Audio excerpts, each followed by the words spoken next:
Truly Asia ang putahing tampok ngayong gabi sa Midnight Express. Ang Pinoy na balut, sinamahan ng maanghang na sauce, natatak Indonesia naman.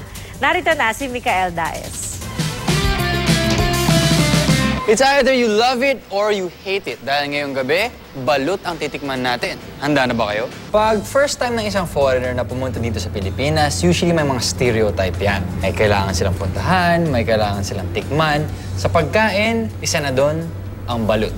Miss Maiko, ano nga bang putahin natin ngayon? Sambal balot. Indonesian cuisine kasi yung sambal. Sambal paste kasi yon na isasama mo sa parang dish or something. Pero yung sambal balot namin na to, nakuha namin siya from Malaysia. Ang sambal ay isang sauce na gawa sa iba't ibang klase ng sili. Saka hinahaluan ng patis, asukal, bawang, luya, shallot o sibuyas, spring onion, lime juice at suka. Maaari itong kainin ng luto o hilaw. May 300 uri ng sambal sa bansang Indonesia na may iba't ibang level ng pagkaanghang. Samantala may sarili ding bersyon ang Malaysia at Sri Lanka nito. At dito sa isang restaurant sa Pampanga, hinaluan ito ng ating pinagmamalaking balut. Pinoy version. So, ginamit namin yung balot. Okay, game. Subukan na natin to.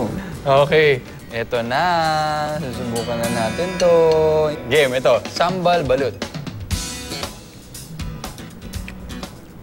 Sarap. Ang tamis, maanghang. Wow, grabe yung anghang. Wow! Para may usok na lumalabas sa ano ko. Kasi minsan kasi, yung lasa ng balut, hindi mo na-enjoy kasi masyadong balut yung lasa. Alam mo yun? So, may ibang twist Oo, siya ngayon, sir. Kailangan may complementary flavor. Sa balot, parang bagay itong spice na to eh. Sarap. Yung tamis, yun yung una mo malalasahan.